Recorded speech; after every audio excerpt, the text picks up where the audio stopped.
After it's been a year since we last saw a Disney movie on the big screen, we finally get one in the form of Raya and the Last Dragon, which I went and saw. It's playing in theaters and on Disney Plus, but with premium access. But is this film as good as the critics say it is, or has Disney Animation delivered us a big disappointment? Find out right now in this spoiler-free review. Big D's Entertainment Rankings and Reviews. So, greetings, my fellow YouTubers, and welcome to Big D's Entertainment Rankings and Reviews. My name is Doyle, better known to you as the Big D, and this time around I bring to you a review of the just now released Disney animated feature Raya and the Last Dragon.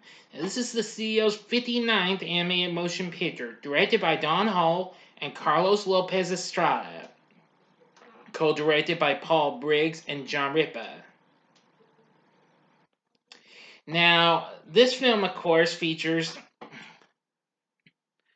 mostly an Asian American cast, including Kelly Marie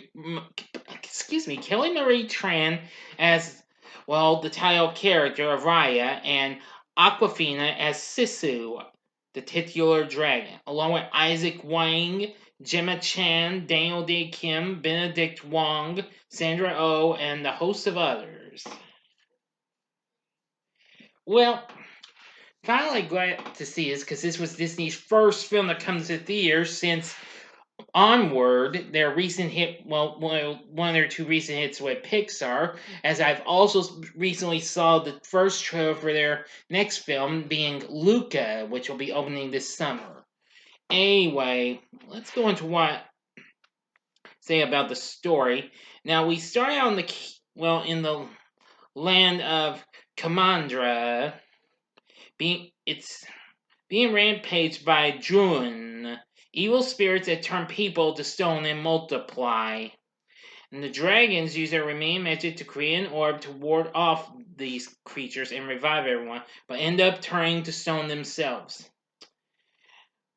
And the power struggle for the orb divides the Kamandra people into tribes based on their placement of a giant river that resembles a dragon.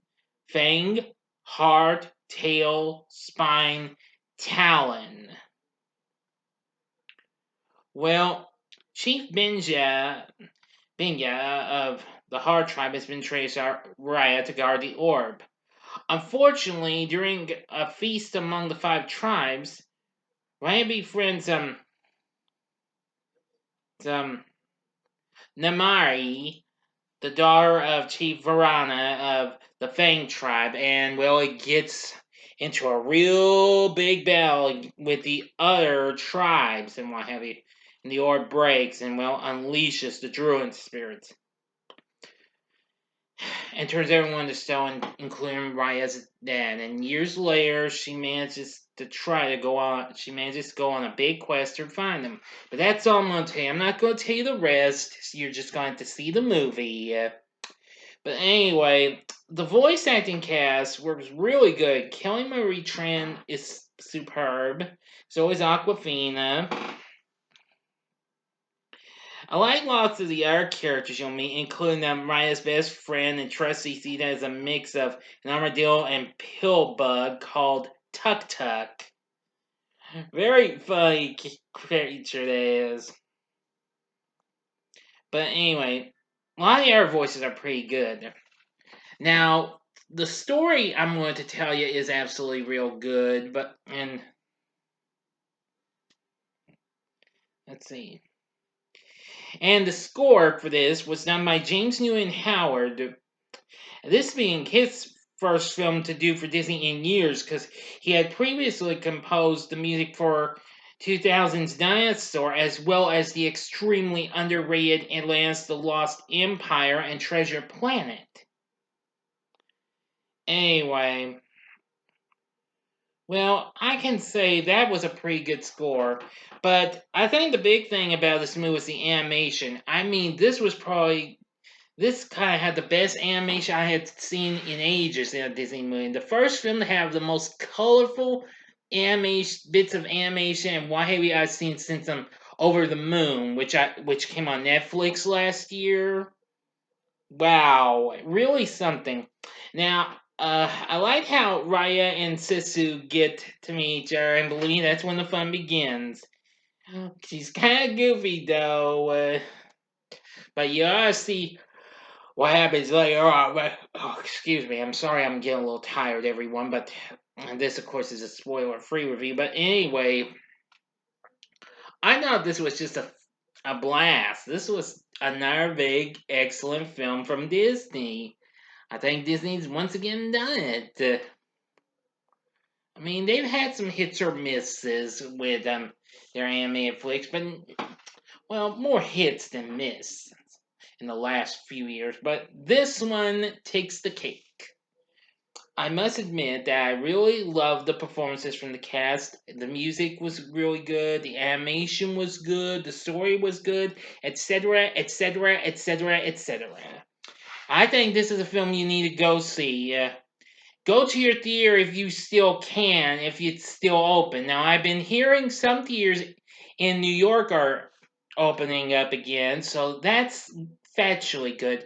If only California will open up, then we'll finally be back in business, we hope.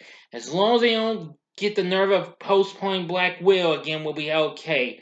Now, that reminds me, I've got a little bit of slight good news. I've recently found out Peter Rabbit 2 and A Quiet Place Part 2 have now been sent to me. Unfortunately, Universal yet again dropped F9 from May, and now it's in June now, but at least that's just a month later, so I'll deal with it. But anyway, you gotta check out. Unless you got the guts to even do the premiere access just like the Mulan remake last year, well, I can't say I won't bother being rude to you. Go for it. But like I said, this movie is awesome. Once more, I don't mean to sound like a broken record. It's great animation, great characters, great voice acting. Enough said, everything was good. So, from my point of view, Raya and the Last Dragon is a great film. It's another great Disney flick. So, for my score of Raya and the Last Dragon, I'm going to give it 5 stars on Letterboxd. Which reminds me, if you go to my page, you can click on the link to go to my Letterboxd page, and you get to see my reviews. Maybe not written reviews. I didn't do written reviews for everything, but I just give my score. So I'm giving Ryan the Last Dragon 5 stars on a scale of on a scale of 1 to 10. I easily do give it a 10, definitely a 10. Sorry, I didn't mean to copy what a good friend of mine does. So my bad. But anyway, if you have seen Raya and the Last Dragon, please tell me what you thought about in the comment section below. If you liked the video, click the like button below, subscribe to my channel as well, and be a part of the Big D Nation. And don't forget to stay tuned because tomorrow will be the Shanghai Noon review. So I'm deciding to go ahead and put this up right now and not wait until the next morning so y'all can see it. That way I'll give you all enough time to watch. Okay, thanks for watching, and if you like this, check out my reviews for these other Disney flicks, these recent animated Disney flicks. If you'd like, go to the upper left-hand corner for my review of Onward, or go to the upper, well, for that recent Disney flick, or go to the upper right-hand corner and see my review for the original Mulan from 1998. Or if you want some more colorful, go to the bottom left-hand corner and see my spoiler-free review of Over the Moon, which of course came on Netflix last year. And the bottom right-hand corner is the button you can click to subscribe. If you like rankings and reviews on movies, TV, music, video games, etc., then I'm your guy. Thanks for watching. Until next time, I'm the Big D saying, see ya.